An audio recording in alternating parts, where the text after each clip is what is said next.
సమీకృత జిల్లా కార్యాలయ సముదాయం నందు నరేంద్ర మోడీ చేతుల మీదుగా వర్చువల్ గా ప్రారంభించబడిన స్వస్థ నారీ స్వశక్త పరివార్ అభియాన్ మెగా ఆరోగ్య శిబిరం కార్యక్రమానికి ముఖ్య అతిథిగా అర్బన్ ఎమ్మెల్యే ధన్పాల్ సూర్యనారాయణ పాల్గొన్నారు. అనంతరం దుబ్బా అర్బన్ ప్రైమరీ హెల్త్ సెంటర్ నందు జిల్లా వైద్య మరియు ఆరోగ్య శాఖ అధికారులతో కలిసి స్వస్థ నారీ స్వశక్త పరివార్ అభియాన్ మెగా ఆరోగ్య శిబిరంను ప్రారంభించారు. ఈ సందర్భంగా ఎమ్మెల్యే మాట్లాడుతూ దేశవ్యాప్తంగా మహిళలు మరియు పిల్లలకు ఆరోగ్య సంరక్షణ సేవలను బలోపేతం చేయటం, మెరుగైన వైద్యం, నాణ్యమైన సంరక్షణ మరియు అవగాహనను నిర్ధారించడం కోసం కేంద్ర ప్రభుత్వం స్వస్థ నారీ స్వశక్తి పరివార్ అభియాన్ ప్రారంభించడం జరిగిందన్నారు. ఈ కార్యక్రమంలో అక్టోబర్ 2 వరకు జిల్లా వ్యాప్తంగా దాదాపు 40 కేంద్రాల్లో వైద్య మరియు ఆరోగ్య అధికారులు మహిళలకు సేవలు అందిస్తారని తెలిపారు. ఈ కార్యక్రమంలో భాగంగా మహిళలకు ఈఎన్టీ, నేత్ర, రక్తపోటు, మధుమేహం, దంత పరీక్షలతో పాటుగా నోటి, రొమ్ము, ఇతర క్యాన్సర్, రక్తహీనత, టెలిమాన సేవలు, గర్భిణీలకు ఆరోగ్యం, సికిల్ సెల్ ఎనీమియా తదితర వైద్య పరీక్షలు నిర్వహించనున్నారు. మాతా శిశు సంరక్షణ కార్డు, ప్రధానమంత్రి మాతృవందన కార్యక్రమంలో పేర్లు నమోదు, సికిల్ సెల్ కార్డు, పోషన్ ట్రాకర్లు, లబ్ధిదారుల రిజిస్ట్రేషన్ తదితర కార్యక్రమాలు నిర్వహించడం జరుగుతుందని అన్నారు. వైద్యం మరియు ఆరోగ్య అధికారులు మహిళలకు వివిధ రకాల స్క్రీనింగ్ పరీక్షలు నిర్వహించి అవసరమైన వైద్య సేవలు అందించాలని ఆదేశించారు.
माता की अंदर ఒకసారి గట్టిగా భారత్ మాతా की భారత్ మాతా की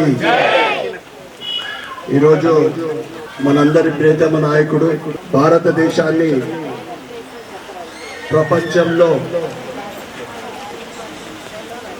ప్రపంచ దేశాలన్నీ గుర్తించే విధంగా ముందుకు తీసుకెళ్తున్న ప్రధానమంత్రి నరేంద్ర మోడీ గారి ఈ సందర్భంగా అందరూ కూడా ఒక్కసారి చప్పట్లు కొట్టవలసిందిగా కోరుతాం.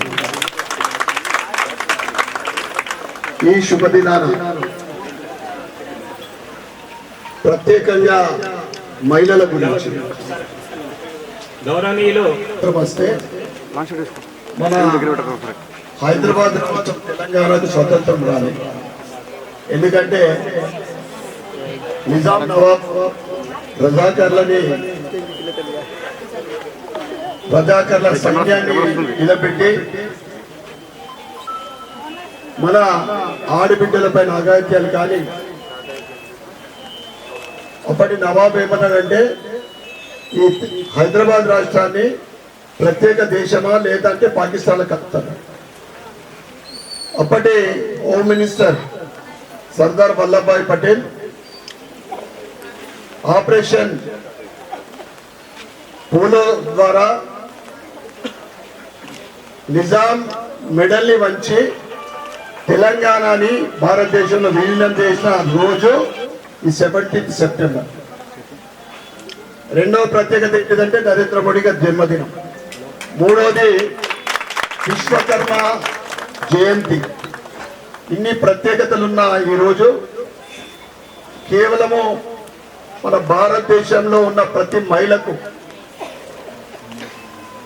ఉపయోగపడే విధంగా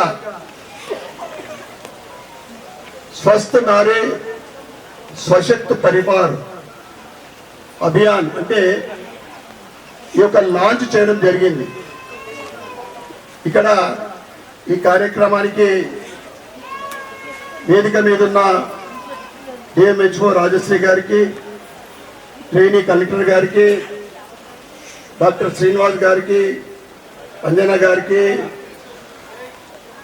డాక్టర్ శ్రీనివాస్ ప్రసాద్ గారికి, రాజు గారికి, మెడికల్ ఆఫీసర్ దుబ్బా సుషేనా గారికి, మాజీ కార్పొరేటరు సోదరిమణి పంచిరెడ్డి ప్రవళిక శ్రీధర్ గారికి, మరియు వేదిక మీద ఉన్న పెద్దలకు,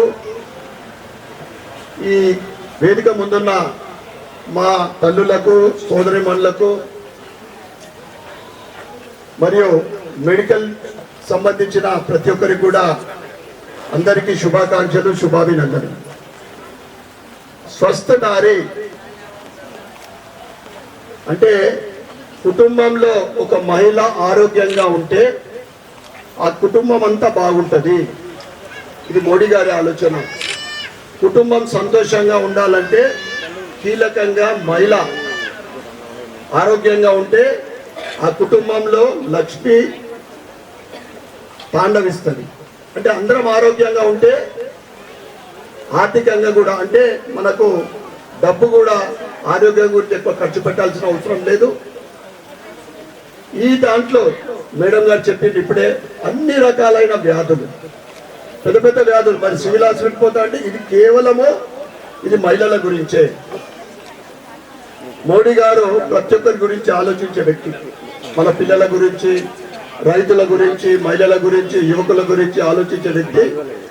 ఈరోజు ఈ కార్యక్రమాన్ని లాంచ్ చేయడం జరిగింది. దీని అందరి కూడా మీరు వెళ్ళేటప్పుడు ఈ పాంప్లెట్ తీసుకెళ్ళండి, చదవండి.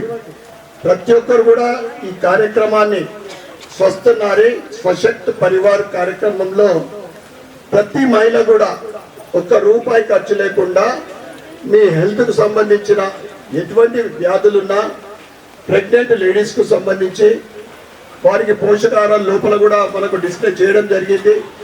వాటన్నిటి మీరందరూ ఉపయోగించుకోవాల్సిందిగా కోరుకుంటూ, ఎందుకంటే చాలా సేపు అయింది, వర్షం రావడం వల్ల కొద్దిగా డిస్టర్బ్ అయింది.